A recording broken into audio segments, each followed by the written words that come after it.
What up? You're tuned into the Stitch Sham Show. I am one half Sham Phoenix. I am the other half, Stitch Early. And today we are talking about cinema. Yes. You guys know that me and Stitch are like heavy in cinema. We always watch, especially during the pandemic. That's basically like 90% of my life is watching movies. Facts. I be watching movies that I didn't even know that I wanted to watch. You know what I watched? What? That I thought was like, I got to give Shia LaBeouf his credit. I know we just jumping out the gate.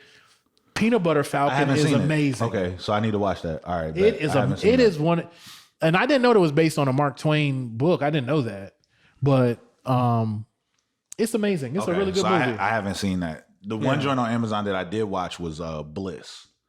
Okay, I seen that too. I haven't seen it. It's good. It's not a bad movie. Yeah. But I think the movie, when I watched it, it's one of those movies that you watch and at the end of it, you might look and be like, I think it's for everyone to get their own interpretation from. You know what I'm saying? Like one of those types of joints. Yeah, okay. So I did watch that. Yeah, that was a dope joint. But the one that I know we came here to talk about. The crescendo. So Coming to America is my favorite movie. Okay. All right. Okay. Yeah. It's my favorite movie of all time. Yeah. Right underneath that is Rush Hour 1 and Rush Hour 2. I know people for anywhere in the 90s where Chris Tucker was making a movie. Chris Tucker couldn't miss. Because he's hilarious in movie form. Yeah. I'm not too big on his stand-up, but him in a movie is amazing. Yeah. So I was really Coming to America is the top for me. It's like you can't do no better than that. All right. So as you know, on March 5th, the sequel. Well, how many years in between? It's like 30. Like almost 30 some years, right? Almost 30 some years in between the first Coming to America. Yeah. Coming to America 2 came out last night. Mm-hmm. And I think it's a great movie. Mm-hmm. I thought it didn't surpass the first one, but it didn't like fall deeply under the first one. Yeah, so like in watching it, so I watched it twice. Okay. So in watching it, I had to take out, it's almost like when Bad Boys 2 came out. Yes. I had to take out, because I watch movies, it almost is a gift and a curse. So like Bad Boys 2, because of the type of cameras and things that they were using in Bad Boys 1, by Bad Boys 2, like it's more clear, like everything, the visual. So I had to take that out of my mind and remember like, okay, this movie was made in the 80s. So it's not going to look visually. No, it's not going to look like. They're not going to look alike. Definitely not. So, and then the other thing that I had to put at the forefront of my mind was there was never supposed to be a sequel to Coming to America. Nah. Like Coming to America was never supposed to have a sequel. But this is the thing though. Whenever I watch the original movie, I always wish there was. No, yeah. And so what I mean is when the movie was scripted, like there was never like, oh, there's going to be another one of these. Okay. You know what I'm saying? Like it wasn't written with the director in mind. Of going in that direction. No, this is where we would go with the second one. So I had to keep that in mind too. So for them to create a script that was never supposed to be created, I felt that the storyline and things like that, it made sense. Like it made sense. And I just had to take, like I said, sometimes you have to take out of your mind, like, the things that you knew would happen. Like there were things that I knew would happen. There's always going to be call to actions, like where the gorilla ball sweat joint that was to the rhinoceros pizzle. Like you know what I'm saying. So there's always going to be call to actions that make you go, oh the McDowells, like certain things that you knew were going to be call to actions. So my thing was I was like, if I watch Coming to America 2 and I'm not disappointed, then I think it was a good movie. And it found its pockets. Yeah. Like there was pockets where I was like, there's small cringeworthy pockets. They weren't long drawn out. And that I was glad about that. I was glad that like the parts where I was like, it wasn't long enough for it to ruin the movie for me. Because the like, parts, boom, okay, then you jump to the parts that were good. Oh man. Like were good. Yeah. Like did I really want to see like the sun rap when I didn't really want to see that. Tiana Taylor looked great by the way. Facts. Like Absolutely I didn't want to see that. But did I want to see You know, like I seen where the build up with him and the hairstylist, like, you know what I mean? I kind of, cause they kept kind of like that same, it's going to be different. So they kept things the same. So I can say that watching it, I was not mad at it. Yeah. I'll tell you one thing. I was telling Kia while we were watching the movie, I don't know if she heard me because she kept falling asleep. But same problem. Yeah. Twice.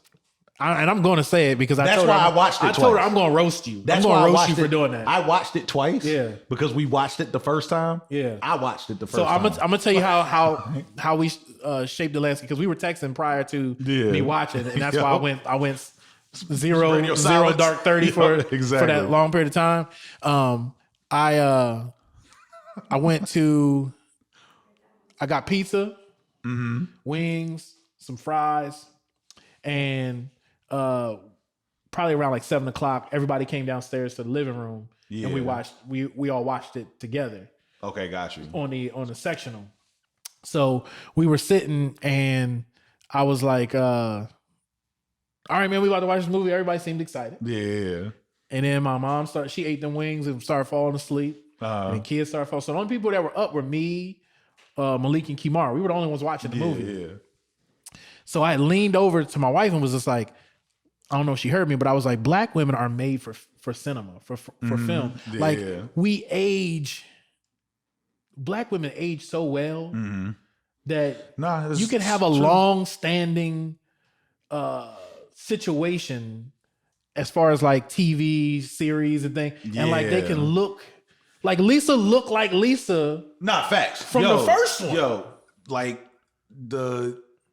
So like Black don't crack in most instances. Yes. There are some instances where Black be cracking, but for the most part, like everyone looked like they had majority of the original cast. Like Louis, I was like, Louis got some juice in him. And Louis, the good thing is because he does, I think he does Baskets on, it's a show on FX. Oh, okay. That he's in called Baskets. But yeah, so he's still like relevant within, you know what I'm saying, the time and stuff. But yeah, and so I was glad that they brought back a lot of the cast. And then there were just things that you knew, like I said, it's not a movie that you go into. It is what it is type of movie. Yeah. It's not like I'm not watching Coming to America 2 looking for what I was looking for when I watched Tenet. Like when I watched Tenet. Like that's not that. You're not going into comedy. It's a comedy. It's going to be overdrawn. It's going to be you want the dramatics. You want I think Leslie is Leslie Jones? Yes. I think she did a good job. They did a great job of showing her in the past, like showing her in the club. Yeah. They did a good job of that. So So I felt that all in all, like I don't want part 3. No. I'm good. Don't give me part 3. If y'all give me I will say this. If they can shift this, I think they should shift the story to the oldest daughter if they do that. If they did part 3, it's got to be around her because she did a great job. I think it would have to be a combination of her and they would have to almost do like Lil Fockers. Okay. Like you remember they did Meet the Fockers. Yeah. Then it was Meet the Parents. Yeah. Then they had Meet the Fockers, so you got to meet the other side, and then they did Little Fockers, which was where they brought they had kids now. Yeah. You know what I'm saying? That would be dope. So then if they did it that way, where it wasn't so much based on the premise of the first one. Yeah. I feel if they did a third one, it could be not tied. I think it'd be dope if they had like the older daughter fall in love with an American dude. And to where she's coming, you know what I'm saying? Like that I could and she could go to like Kings County. Yeah. And like be a brown somewhere crazy, right? Find her a youngin' out that joint. So I was really happy that it was good. Yeah, I was too. I was glad. That's what I was happy that when I watched it, because I was like, man, I just don't want it to be bad. I know. Like I just don't want it to be bad. Because it's so close to that movie is so close to my I watch it all the time. Yeah, I just didn't want I was like, man, it was almost like I said with Bad Boys 2. Bad Boys, the first Bad Boys is so tough to me. Yeah.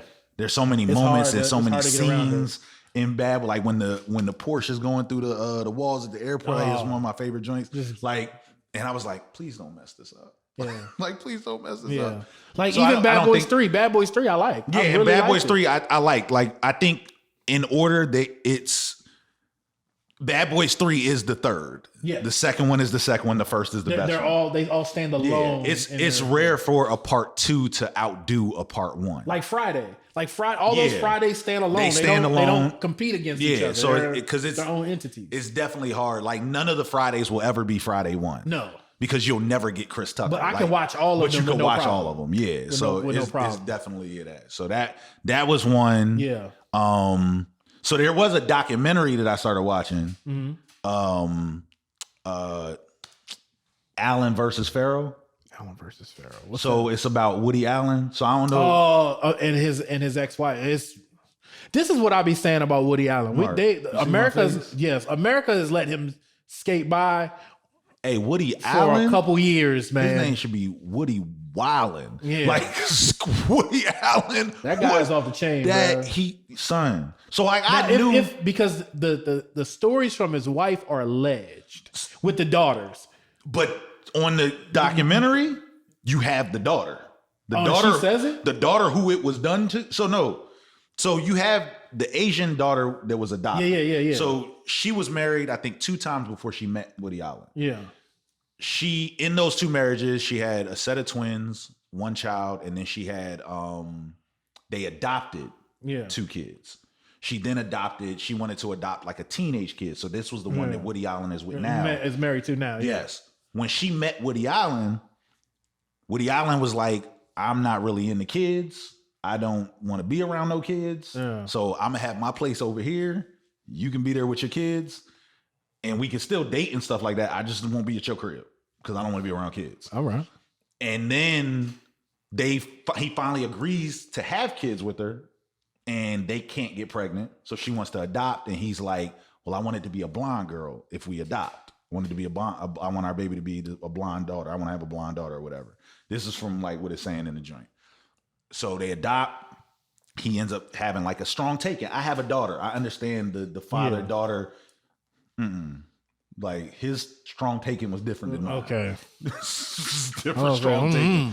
And so you just see, and then one thing I didn't realize, like I've seen some Woody Allen movies, but like they were making a point that like a lot of his movies, even if it's not the overall premise, a lot of his movies have to deal with an older man trying to get the attention of a younger woman. And not younger woman like 40 and 25 or something. Yeah. Like 40 and 17. Yeah. 40, 16, 40, 18. A lot of his movies fall around the premise of that. And so, so like they were talking, I guess one of the writers, he was like, when he would come up with concepts, it would be like, so it's like a dude and he's in love with like a 20-year-old. And he'd be like, nah, not a 20-year-old. Like, let's make her 18. Like, so it's a little weird. And then he would it was one movie where I forget the lady that was speaking about it, but in the documentary, she talks about how he would do stuff in film to almost make you okay with the idea of it. Yeah. So like in the one particular film, it's like him, a guy, and another girl. They're all like 40s and up. Yeah. And then there's a 17-year-old girl in the film. And this 17-year-old girl, I guess, is like a student of his, but she likes him. Yeah. So throughout the movie, you see him going like, no, I could never. You're 17. And you see her pushing the issue. Like, that's not a problem. Like 17, age is nothing but a number. Like, cool. Yeah. So it's only been 2 episodes, but watching that, I was like, yo. Because from the stuff that I read, I heard that the wife, that there could be some fabrication. I could the wife's story. I can see that, but some of the stuff was like recordings of his voice. Okay. Like, so I guess at one point after it came out that him and the daughter were together, he was taping their conversations. So her son was like, well, you need to tape the conversations. Yeah. So she's playing conversations of them talking and her saying like, yo, if I put it out there that you had sex with our daughter, like with our, adopted, and then he's like, I wouldn't call it that. Like, you can't put it out there like that. Like, I would refute it. And there's conversations of like him and her talking on the phone, like going back and forth. Yeah, he was wild. Okay. Yeah, I know, like when all that stuff was happening with like Harvey Weinstein and Bill Cosby and stuff, because I know about Woody Allen and the stuff that he was doing, I was like, Why they not talking about this dude? Why they got Bill up out of here. They got Bill up out of here. Bill up out Bill here. in jail. Harvey, we don't know.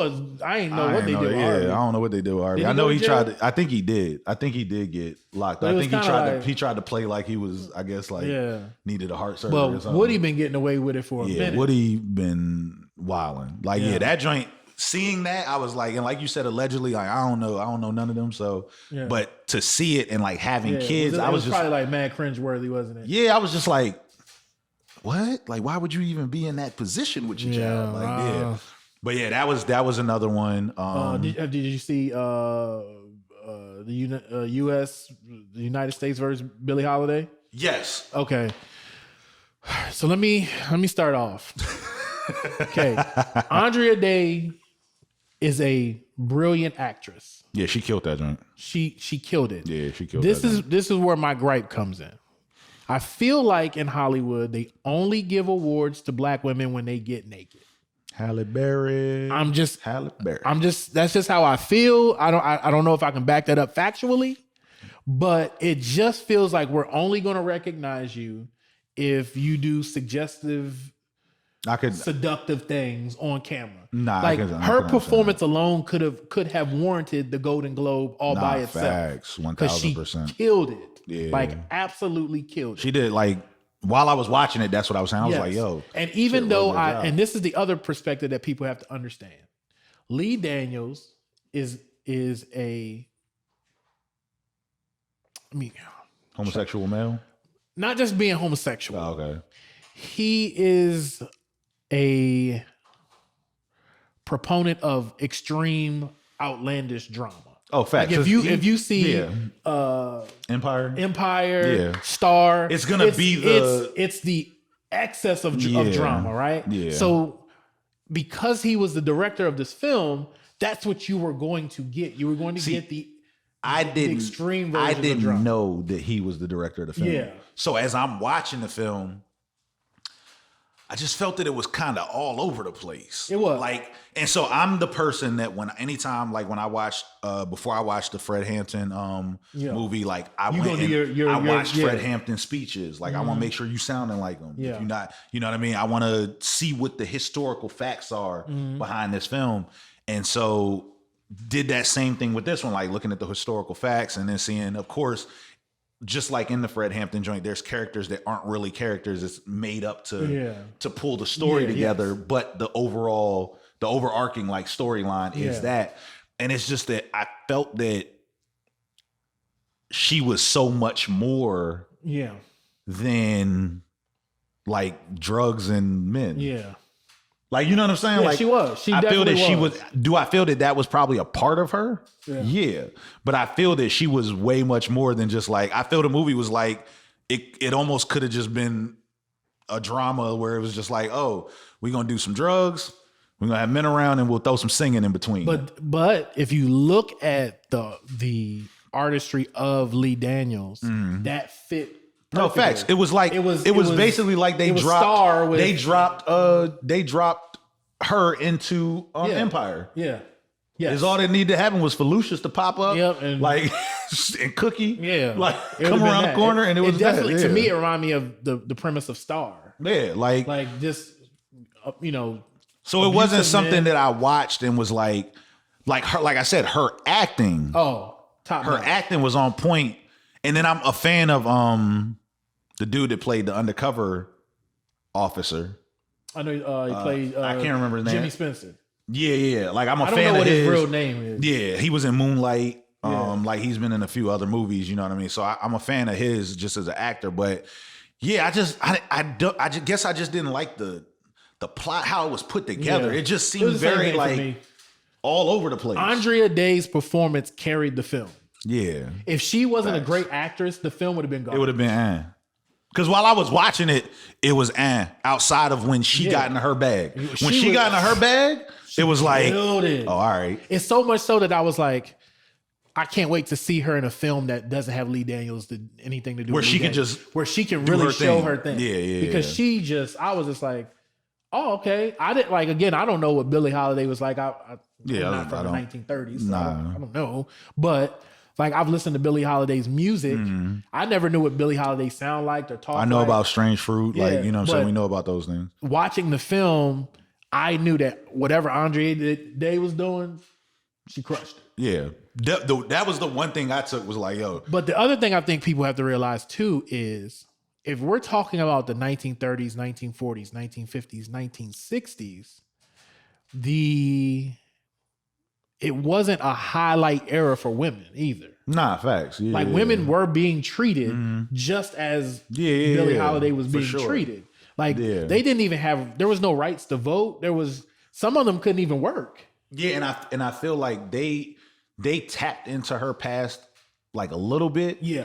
But it's almost the thing that after Jimmy, because this is gonna be a spoiler alert. So if you're watching this and you haven't seen it, we're just telling you about we're gonna talk about this movie. They tapped into it slightly, but it's like it was one of the things that I liked about Ray is like certain things would happen, and then they would tie in. They would tie in like, oh, that's why.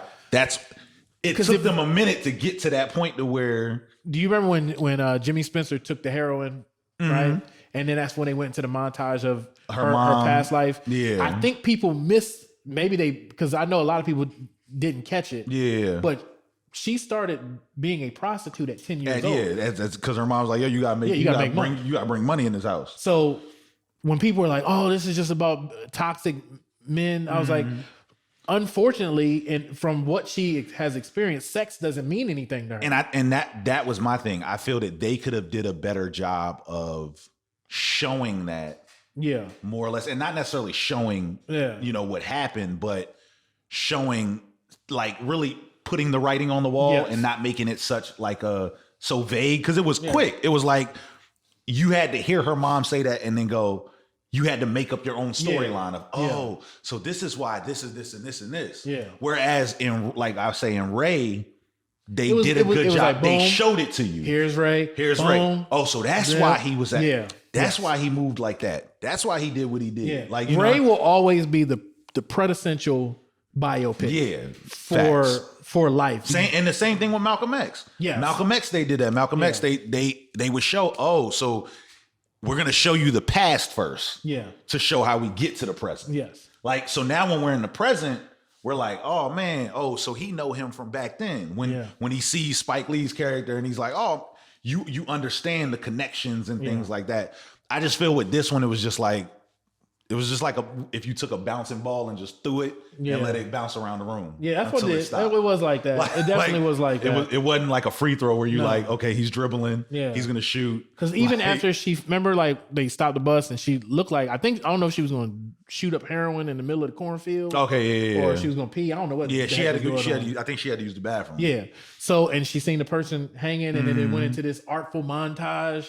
And then came out, she was on stage. It was like, nigga, what just happened? It was like, what did that have to do with that? She's falling all over people's houses and she don't even know? Like, what are we doing here? And I that was the thing for me. It was just like, okay. It was like, it could have been, I feel that the actors that they got did well. Like, everyone did well. I just feel that the storyline was not great. All the great actors and have a storyline that's but Lee Daniels is like that. But when I saw at the end that's who did it, I was like, okay. His work is like this that. Makes sense. Yeah. So, and that's the unfortunate thing because I'm not a big Lee Daniels fan. Yeah. Because did he have something to do with Precious? Did he? I think he did. Yeah, because Precious, I can't stand Precious. I can't stand that movie. Yeah, I think he did. I think he did direct that. I cannot stand that movie. That's why him and what's name was beefing. Because he shot that movie. Okay. That's why him and Monique was not only Monique, but that's why him and Dame Dash were beefing. But see, and Dame Dash fronted him the money. And that's the movie. same thing with that movie. Monique did an amazing job. I hated Monique's guts in that movie, which I was supposed to. Yeah. She did an amazing job, but the movie was not good. Yeah. It was not good. And that's how when I was watching this, I was like, you are killing it right now. But why? How did we get to where we're at? So I think if I hate saying like something was not tasteful. Mm-hmm. Like my favorite movie of the year is Selvy's Love. Yeah, Selvy's Love is. I mean, amazing. Absolutely. Yeah, Selvy's Love. Like when you talk about beautiful film. Yeah, that's a beautiful film. Nah, I wish that they would have taken that. So. Case in point, Selvy's Love. Selvy's Love, you see the good, you see the bad, you see the great, you see the happy, you see the it had a lot of everything, so it made it realistic. Yeah, it made it realistic. Even like a movie that I won't watch again is Malcolm and Marie. Yeah. I can't. But it was a great movie. It depicted what an argument is. 2 hours of screaming back and forth, randomness, love about you, I hate you, I'm out eating mac and cheese. And people who have never been because I kept seeing there were critics that didn't like it, and then there were critics that did. And I always said, man, I wish I could see the relationship status of the people that didn't like it, opposed to the people that did like it. Because you might not be able to relate. You might not be able to relate. And watching it, I was like, I've been in a 3-hour argument. Yeah. Where we've been good, not good, horrible. Where I done brought stuff back up because hold up. Came back to it. Did you realize you just said? 2 hours later. I've been sitting and processing on it did she just call me mediocre? Exactly. Now what did you mean by? I've definitely let me tell you about yourself. Yeah, I've definitely had a bunch of what do you mean by? Yeah, that's what it. And so that's I don't want to watch it again just because argument's not fun. No. But I'm watching it. I was like, man, I can relate to this. Yes. It's relatable. The acting was good. Storyline, you get to find the premise of everything. They let you know why they were feeling how they were feeling. Yeah. And I just didn't feel that one particularly did that. You know what I'm saying? And I personally, I don't think that Malcolm and Marie was a great film. I think that's another thing where the actors did a great job of carrying a storyline that's really kind of it's a typical y'all in an argument. Yeah, it's like the movie is that it's an argument. But this is the other thing, right? Here in 2020 or 2021, I think we've seen almost all the story plots. Yeah. There's not too many story plots or storylines you can create that are outside of the norm. Mm-hmm. That create. So it's definitely a thing where now it's basically the thing that I did like about Malcolm and Marie is I haven't seen someone do that though. Okay. I've seen arguments in a film. Yeah. But I can't tell you a film that I watched it was based around the argument. Was based around the argument. Yeah. And I think that was the cool thing about it is because now most of the time when I watch films, I'm like, oh, I've seen this premise. There's a movie on HBO Max. Man, what is his name? He played Martin Luther King in Selma, but he's in it, and it's one of those movies where he lives the same day over and over. I know what you're talking about, and I can't think of his name. I forget, but in the movie, he lives the same day over and over again, and his family got murdered, and he's trying to figure out how to stop that from happening. Yeah. Last night I watched a movie on Hulu. Yeah. The dude he's in the Captain America movies. He's like the villain in Captain America movies. But in the movie it's the same thing. He's living over, but they flipped it in a different way. It's one of those cheesy action movies. Yeah. But they flipped him living over and over again in a different way to where it's oh, y'all did the same thing, but y'all did it differently. Because it's just reworking the wheel. That's all it is. What else? I watched The Last King of Staten Island. I watched that. That was pretty good. Oh, yeah. With Pete Davidson. Yeah, Pete Davidson. Yeah, that was good. Pretty good. That was all right. That was pretty good. solid. That was good. Yeah. The Biggie Doc. Oh, that was brilliant. Biggie Doc was amazing. Biggie Doc was brilliant. Yeah. It was the first time that I seen somebody actually do it right. So watching the Biggie Doc, I feel that Lee Daniels should have watched the Biggie Doc before he shot the film, because in the Biggie Doc they show some before, but they show oh, so this is why he got to this point. Is why he was selling drugs. This is why he rapped. This is why you get to see the this is whys. Yeah. Instead of it just being oh, this is just a bunch of stuff that I already knew. Yeah. We just gonna talk about him with Faith and him with Lil Kim and him with Pac. We're gonna do that again. This was the total opposite of that. The total opposite. Talking about documentaries, I don't know if I think we probably left this off of Mikes and Men. Did I see that one? WuTang. Oh yeah. Oh my gosh. Yeah, my favorite part in that documentary. The whole documentary is great. When they was in the theater? But when they were in the theater and they were talking about the WuTang Forever joint, and Meth I wasn't rocking with that that joint. And you see RZA he ate it though. And then Power is sitting there and Power is yo, me neither. Yeah, I ain't like that joint. RZA just Man. All right, man. Yeah. Hey, so ODB. Yeah, ODB, man. He was a great rapper. Nah, that series was amazing. And then the thing that I love about it is they didn't mind being uncomfortable. Mm-hmm. They talked about everything. They put everything out on the table. And it really highlighted everyone. It was just all around great documentary. Have you watched the show? No, I think I did back when it was out. Okay. But I haven't seen it. Yeah, you gotta watch it. You gotta watch the show. Because the show is like loosely based. Like there's truths, but it's fiction. It's fiction. Yeah. But there's like super truths. So like I know the second season is gonna focus on the recording of the 36 chambers. Okay. So like that's what the second season is gonna But I think it's so dope because the plan that RZA had worked like to a T. Yeah. But it's one of those things where it shows like the power of artistry and when you lay the groundwork first, right? Because most artists don't really do that. Nah. And most artists weren't doing that prior to like a certain amount of groups. Yeah. You have like the Public Enemies and EPMDs who were kind of already had their thing kind of laid out before they went somewhere. The NWAs. Like it shows you the power of that. Like as an artist, laying your foundation first and then bringing what you've done. And like I don't really need you, but in order to put people in position, I'll take whatever you have to offer, so that we can make a better position. Yeah, so that joint was that was really dope. And then that led me to they have a Motown documentary. Okay, I haven't seen that one on Showtime. That is like absolutely brilliant. Okay. It's narrated by Berry Gordy and Smokey Robinson. Okay. And it's really about how like he was working for Ford and he was saying, I took that Ford model of building cars and put it into how you build a record label. Mm-hmm. And I didn't know this, but Berry Gordy and Smokey Robinson are like best friends. Okay.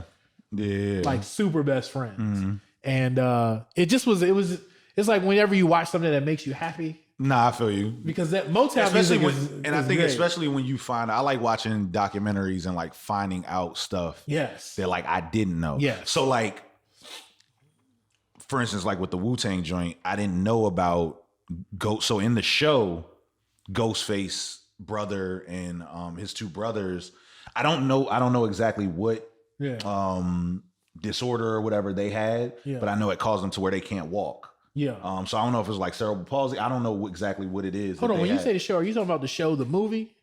Are you talking about, did I see the WuTang, the WuTang, the WuTang television show on Hulu? Yes, I seen that. I thought you were talking about the movie, the show. I was like, the movie, the show is tough too. It was super. Yeah, the movie, but they're in that, aren't they? Yeah, the movie, because Method Man and the Red and Meth. Yeah, are in that. So like, I know the WuTang has so I thought you were talking about that, and I was like, let me clarify before I keep nodding my head. On the show, it shows like yes. And then so when I watched the documentary, it was like, confirmed it. Yo, that's true. Oh, that's crazy. I was like, both of my brothers are in wheelchairs. I was like, yo, that's wild. And so it gives you a different understanding, like we were talking about earlier. Like a lot of times people will look at a person's situation like, oh, why would you join a gang, or why would you sell drugs, or why would you do?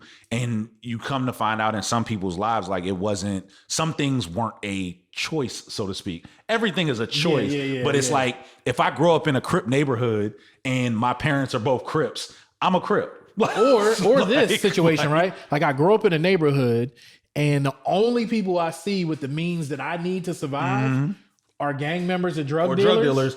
I'm going to go towards the thing that I need to survive. I was starving. Exactly. And the drug dealers I see on the corner, they got cars and gold jewelry. And he grabbed me up. I know they eating. Yeah, he grabbed me up. And you see it in all realms, even in what's the one joint? Is it a Bronx Tale? Yeah. Like in a Bronx Tale with Cologio, like he sees his dad go to work every day.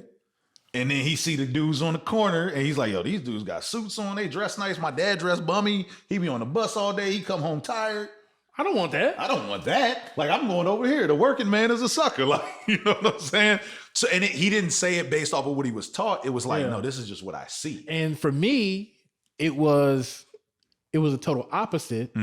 I started running into people who were doing really well by working really hard. Yeah. Like, the influence of your dad on my life. Yeah. I always say Larry G. Like Larry G wasn't the richest dude, but whenever I seen Larry, he he never looked like he was sad or unhappy. Like he enjoyed spending time with his daughters and his son. Like I fed off of people like that. Like it was almost like seeing the opposite. Yeah. So it's like for me, with my dad being there, like my dad was in the military, and I was like, I don't want to do that. Yeah. I know that for a fact. But then having like my uncle was killed when I was 2. Like my uncle was killed in a bad drug deal. Yeah. Like, you know what I mean? So knowing that, growing up and seeing all of those things and knowing, I was like, okay, I know that that's not the route that I want to go. Like my uncle and everything that a drug dealer had, I was just going through pictures last night. He had all of the pictures with my Uncle Ali. Gold out. Wrist, neck full of gold. Like he looked like amigo. Like, you know what I'm saying? Like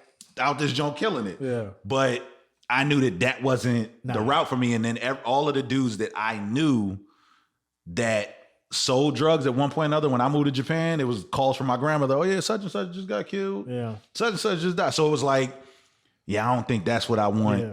And then I would see, like you said, seeing other guys, seeing my dad and people like that who was hardworking. Like I remember when we first moved here, he was working at Burlington while he was in the military. So he would get off, go to Burlington. So it's like I'm seeing a person work hard, but I'm also seeing the person work hard and I'm seeing them come up. I'm seeing them go from the white Bronco to the Jaguar, to the Range. Us when we moved here, you remember when we moved here? Yeah, y'all had that Honda. We had the Honda, and we lived in that Honda for a few weeks. Where the seatbelt came down for you. Exactly. We lived in a one-bedroom apartment. So I got to see a person work hard and see, like, literally when we moved here, I had to walk to Fort Detrick. Yeah. We used to drive to New York on the weekends because we ain't had nowhere to stay. I would come back on Mondays. I would wash up at my mom's job just to go walk to the bus and get on a bus. Nobody at school knew, like, yo, you ain't got no house. Like, I'm in a car. I'm in a two-door, and that's why I say, apartment. Like, I get to champion that. Like, I got to watch your parents on the come up, and then for me, like being a young married dude, to be like, okay, so you might go through a couple broke years, but if you can get it together, if you can find, you could eventually move up, and like that has been the highlight for me. And because of that, I've been able to figure things out like that. You know what I mean? And I just don't know any. I don't know any drug dealers that I've known that is like, yo, he prospering crazy. Like he just out here like getting it. Yeah. But all of the people that I know, there might be one or two, but I ain't gonna mention them because I don't be no snitch. Exactly. And so but the dudes that I know that may have even lived that life. Yeah. And transitioned over to I could go about it a different way. Yeah. I see them doing better when they went about it the different way than what they was doing when they was doing it. They not in and out of jail. Yeah. They around their families. They able to, you know what I mean? So when you see those types of things, I think that be the thing that's dope to me when I see people, even within my family, people I'm connected to, where it's like, yo, I know what you used to do. Yeah. And now I see what you do now, and you look much more happy. You look more healthy. Yeah. You know what I'm saying? You look like you're moving in a better space than you was when you was getting quick money, but the money was also leaving quick. Yeah. And you had your life on the line. You know what I'm saying? Yeah. So seeing those types of things, it even gave a better understanding, like with Big. Yeah. Where seeing that it was circumstantial, it wasn't a thing of like, oh, he poor, or you know what I'm saying? He don't got the, it's like, nah, sometimes the people you're around will dictate where you move. You know what I mean? So and you gotta think about his best friend is the Big O was his family basically family was the ones bringing it in. Was running the drug scene in New York basically. And that's his like one of the families running the drug scene in New York. So it's like, of course you would get into it if the person that you are directly connected to. If when I met you, I'm selling cocaine. You were selling cocaine. You probably be selling and I'm cocaine. hanging out with you all the time. You think I'm not gonna be like, man, you got a lot of money. You need some help. You need some help bagging. I'm like, you know something. Like I get paid doing something. I understand it. Yeah. Like I could understand. I get it. You know, like when we, like for instance, like when we met, both of our families were poor. Yeah, both our parents. We wasn't. It wasn't what it is today. No, it's definitely not what it is today. Definitely not. Like literally, we were rubbing nickels together. One car, walking everywhere. Yes. Like my mom was walking to work. Like, maybe some money sometimes. Exactly. Like we wasn't going out for dinner. I had a budget for school. Yeah. And that joint was like $100. Like we had to go to New York to shop. Like I shopped for clothes at the Coliseum. in New York because it was like, yo, you could get the two pair of jeans for 25. You can get the 5 tees for 25. We was hitting Patasco. Like, you know, give me a fake Marc Jacobs. We have lived in that space. So like when I watch these documentaries of like WuTang and Biggie, I can relate to what they were feeling because I know what it feels like. Nah, for sure. Now, just because I may not have, like for me, the drug dealers around my neighborhood wouldn't let me do anything. They would just give me money. They would be like, Mark, here's $5. Don't come down this street. I don't want to see you over here. Don't come over here. Go that way. So I was like, well, shoot, they don't even want me to do it. I'm good. I'm good. I'll be straight. So, but I know what it feels like to feel like you're missing out on the world because financially you don't have the things that other people have. Like I went to school with people and they rocking Jordans and all types of stuff. And my mom was like, I don't have the money for that. I'm not buying it. So you're not getting it. I didn't have all of the freshest gear. No, I didn't have none of that. And it's probably why I'm so like in the sneakers now. Yeah. Or as I got older was because like when I was in school, it was like you got this black pair of Air Force Ones and you got this white pair. You better make it work. Figure it out. Switch out laces. I was a kid and you got to clean them every day after you wear them. And then there was the joint where when you found out that Nike had that specific deal thing where like, so you know, you might pop a string or two and be like, yo, I only had these joints for like a week. You know, my string is popped. And they would switch them joints out for you. You know, so you found like little ways to get around being able to be fresh. And like I think once I started making the t-shirts by hand, I was like, oh, bet. Hey, just go we going to Patasco, get you 10. I'm going to give me 10. And we good for 2 weeks. We get you some acrylic paint. Exactly. And like every 2 weeks, I just buy a pair of white Air Forces and be like, yo, you paint these joints. And then my grandmother got the heat press. Got me the heat press joint. And when I got the heat press joint, it was like, real. Oh, it's about to be popping. We going to be fresh all the time. Because like even now, like, I basically only wear Icon to be honest. Yeah, if it's not Icon, it might be Goodfellow. Yeah, like it might be like plain stuff. Yeah, it's plain stuff. You know what I'm saying? I don't wear anybody else's brand. But I don't really be like I'm Iconed out right now. Yeah, you know what I'm saying? Fresh. Bang, bang. That's how we do it. But you know what I'm saying? I know what they felt like.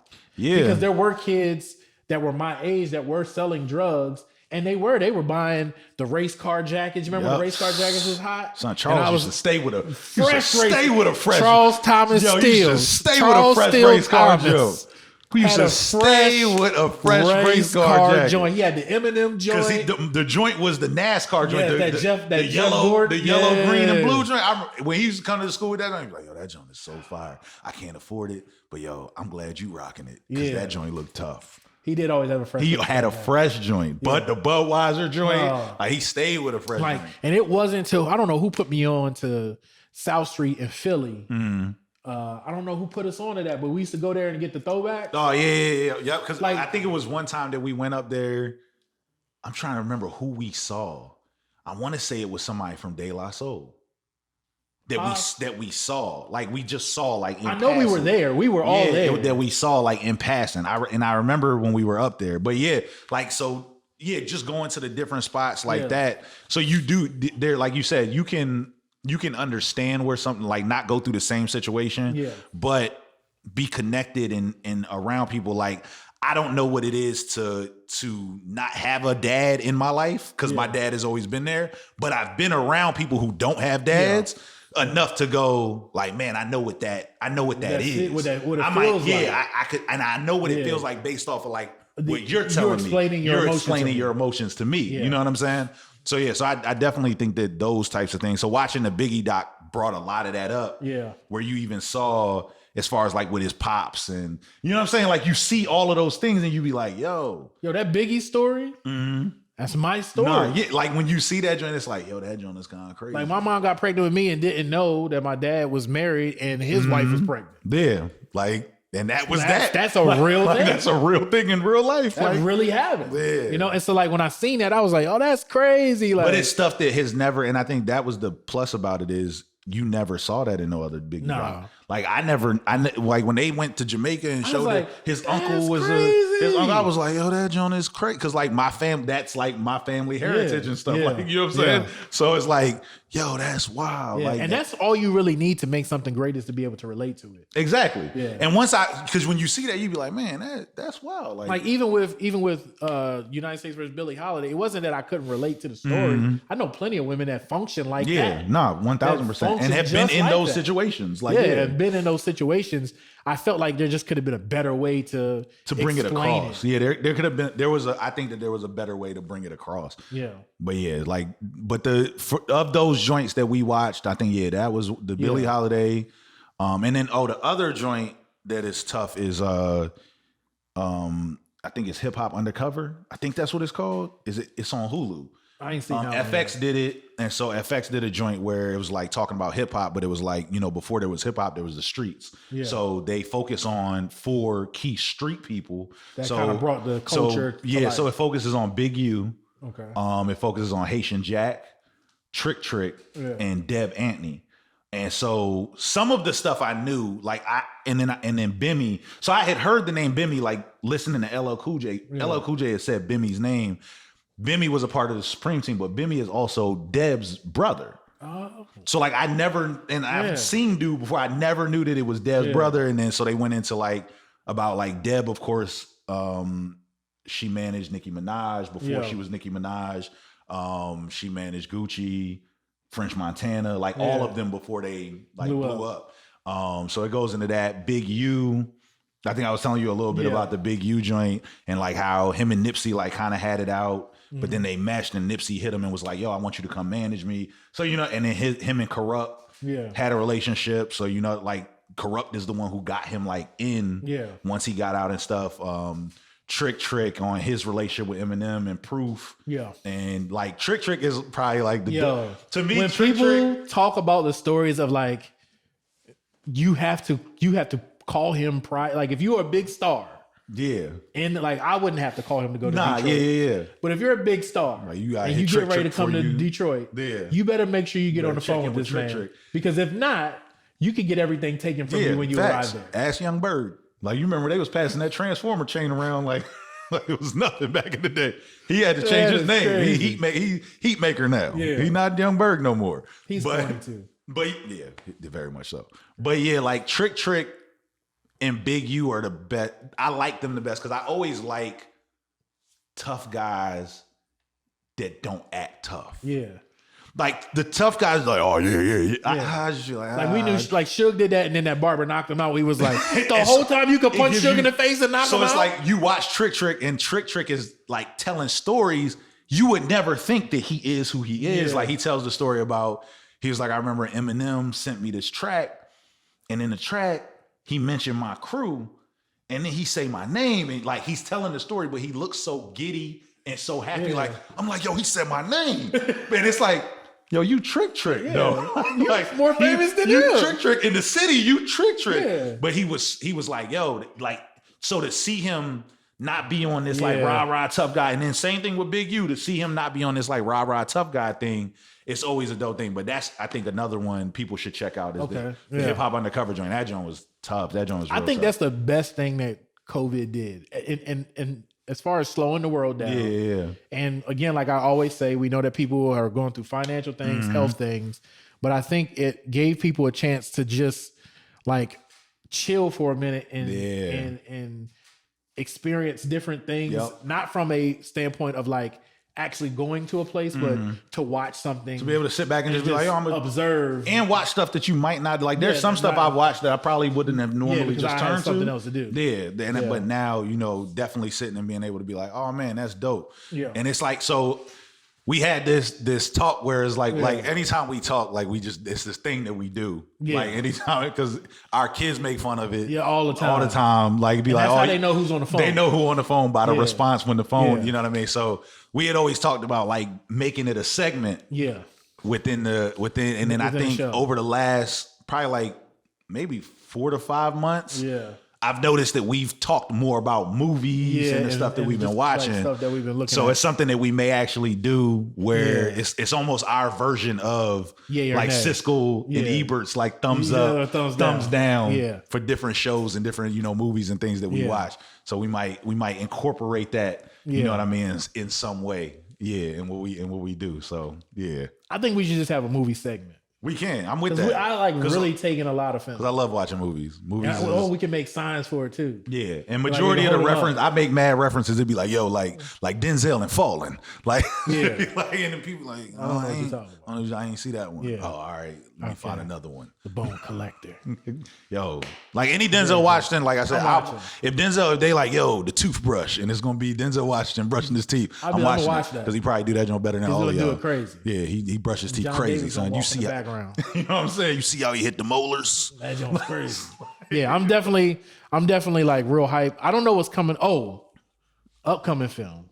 Yep, I know which one you're about to say. Godzilla Yeah, because I was like, I know that's your joint. I know you can't wait till that joint. Let me tell you how excited I am about that. And then Michael B. Jordan has a joint coming out on Amazon on the 30th.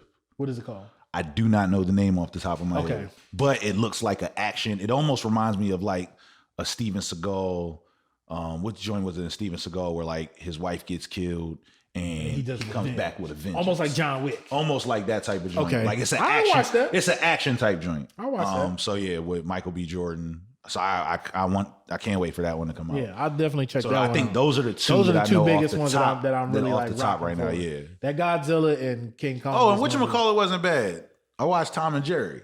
Really? Tom and Jerry wasn't bad. It was pretty good. Yeah, like for what Tom and Jerry was, like we sat. Michaela wanted to watch it, and I was like, yo, this show was actually today. Good. Then, yeah, I like Tom and Jerry. And then we watched Sonic too. Sonic is dope. Yeah, we watched Sonic too. Like Sonic Michaela is super turned dope. to Sonic, and I ended up sitting there. I'm like, I'm actually watching it. I'm like, oh, y'all gonna do a part 2?